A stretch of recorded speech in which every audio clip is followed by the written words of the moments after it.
주님의 이름으로 사랑하고 축복합니다. 부활의 아침을 지나 벌써 수요일이 되었는데 오늘도 주님이 함께 하시고 수요 예배, 수요 기도회 가운데도 하나님의 임재를 체험하시기를 간절히 축복합니다. 오늘 읽은 에스겔서 9장 성소에서 시작된 심판을 보게 됩니다. 이 9장은 하나님 실제적으로 이 예루살렘을 심판하시는 장면인데 6명의 심판자가 베옷을 입고 나와서 그중에 한 명이 먹그릇을 차서 하나님의 백성 중에 이마에 표 있는 표를 그리게 하시죠. 이 표가 이 주석에서도 지금 밑에 설명에서도 보면은 그 표가 히브리서 타우인데요.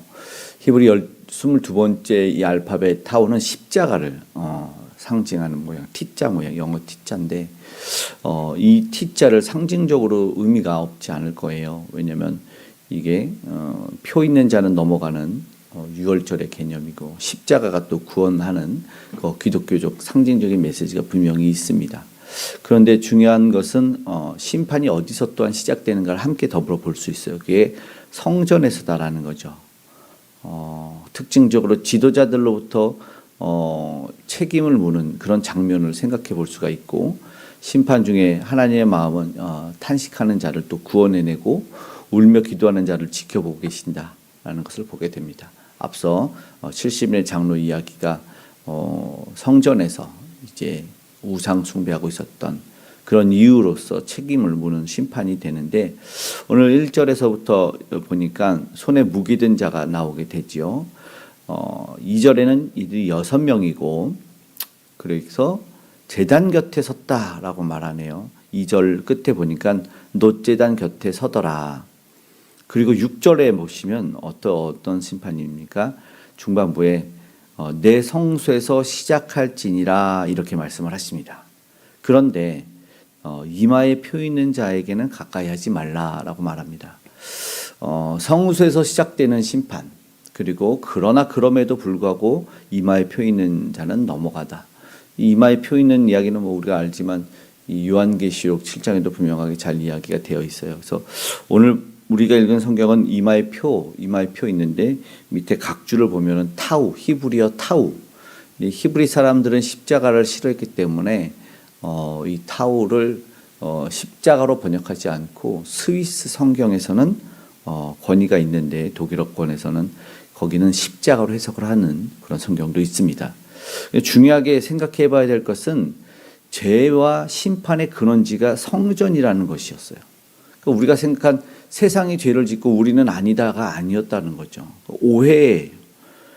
세상은 범죄하고 우리는 거룩하게 잘 지켰다가 아니었어요. 결국 이렇게 생각해야죠. 교회가 세상에 대한 죄에 대한 책임을 가지고 있다라고도 말할 수 있고 아니면 교회의 타락, 믿음의 백성들이 타락했을 때 세상의 죄는 더 넘쳐난다는 것을 생각해 볼 수도 있는 것이다라는 것입니다. 교회는 세상에서 빛의 역할을 감당합니다. 말 아래에 두지 않죠. 마루 아래에 두지 않고 등경 위에서 비치고 보여집니다. 어둠에서 길 잃어 헤매는 이들이 십자가의 불빛을 보고 나와야 되는 것이 교회입니다. 그렇기 때문에 믿는 자들은 정말 믿음을 지키고 본이 된 그런 삶을 잘 살아내야 된다는 겁니다. 다시 한번 심판의 근원지 출발점이 성소다라는 것에 대해서 오늘 한번 깊이 묵상하며 오늘을 보내길 원합니다. 먼저 또한 이어지는 말씀을 통해서 성소에서 시작됐을 때 남은 자를 기억하신 하나님의 은혜를 이어서 생각해 보게 됩니다. 보니까 서기관의 먹그릇을 찬 사람이 표를 그리는데 어떤 이들에게 그리냐면 4절 말씀을 한번 보시면 이렇게 되어 있어요. 4절에 하나님의 명령이 함께 읽겠습니다. 여호와께서 이르시되 너는 예루살렘 성읍 중에 순행하여 그 가운데서 행하는 모든 가증한 일로 말미암아 탄식하며 우는 자의 이마에 표를 그리라 하시고 가증한 일을 바라보고 탄식하며 우는 이의 이마에 이 십자가의 타우가 그려진다라는 겁니다. 그들은 심판을 넘어가죠. 예루살렘 성읍에서 이렇게 탄식하는 이들, 그들은 심판당하지 않는 남은 자가 되는 것입니다. 앞서 보았던.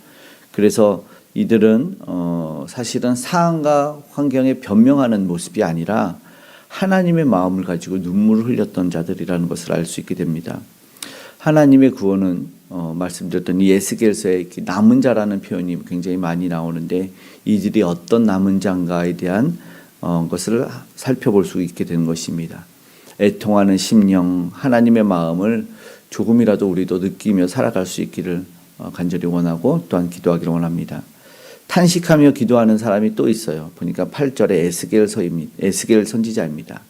8절 읽어보겠습니다. 그들이 칠 때 내가 홀로 있었는지라 엎드려 부르짖어 이르되 아하 주 여호와여 예루살렘을 향하여 분노를 쏟으시오니 이스라엘의 남은 자를 모두 멸하려 하시나이까. 아멘.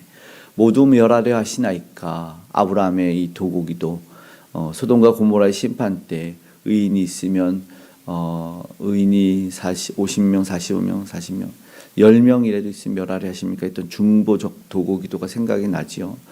왜 에스겔 선지자를 하나님이 불러 애통하는 마음을 주었는지, 왜 예레미야 선지자, 이사야 선지자를 불렀는지를 알 수 있게 되는 장면입니다. 그들은 이 심판 앞에서 울고 엎드려 기도합니다. 정말 어쩌면 한 사람이라도 이렇게 간절하게 기도하는 사람이 있다면 하나님의 분노는 넘어가지 않을까 우리는 생각해 봐야 될 것 같습니다. 우리는 스스로 물론 개인적인 기도도 하고 공동체를 위해서도 기도하는 마음이 있지만 그러나 우리가 조금 더 크게 나라와 민족을 위해서 그리고 열방을 위해서도 기도할 수 있고 그 마음을 품었으면 좋겠습니다. 시대의 아픔을 위해서 통탄하는 그리고 저들이 구원의 주님을 만나는 그런 기도가 오늘 우리에게 있기를 간절히 소망합니다. 그렇게 기도의 제목을 가졌으면 좋겠습니다. 하나님의 공의는 계속됩니다. 하나님의 사랑의 표도 나타나지만 하나님의 공의가 나타납니다. 누가 심판을 받을까요? 오늘 9절에서 10절 말씀 속에서 나타나는데 그들은 혈통과 지위 나는 민족이 나는 할례받은 민족 소용이 없습니다. 보니까 오히려 유다 족속의 죄가 심하였다 말합니다. 메시아가 나오는 지파였을지라도 심판은 멸하십니다. 9절의 말씀에 보면은 하나님이 보이지 않는다 착각을 하고 있어요. 오늘 보니까 9절 끝에 그들이 이르기를 여호와께서 이 땅을 버리셨으며 여호와께서 보지 아니하신다 합니다. 너무나 심한 오해와 착각입니다. 하나님이 안 볼 거라는 거예요. 10절에 뭐랍니까? 그들의 행위대로 그들의 머리 위에 갚으리라 이렇게 10절 후반부에 말합니다. 하나님 반드시 기억하시고 갚아주십니다. 오늘 우리가 회개는 안 하고 은혜만 바라서는 안 됩니다. 그런 착각을 나는 괜찮겠지. 나는 저들보다 낫지. 그래도 가끔은 예배하니까. 그래도 하나님이 나를 사랑한다는 표가 있으니 이렇지 않습니다. 절대 착각하지 말아야 됩니다. 오늘 우리가 말씀을 가지고 함께 기도의 자리로 나아가길 원합니다. 우리는 세상에 대해서 그리고 교회에 대해서 이 죄와 문제를 보면서 비판은 그치고 탄식 가운데 기도하는 시간을 가졌으면 좋겠습니다. 남은 자로 하나님의 표, 믿음의 표, 구원의 표, 십자가의 표에 합당한 삶이 되기를 원하고 기도하기 원합니다. 또한 시대에 영향력 있는 모두가 되었으면 좋겠습니다. 우리는 시대로 분별하여 구속사 일꾼이 되기를 기도하기를 원합니다.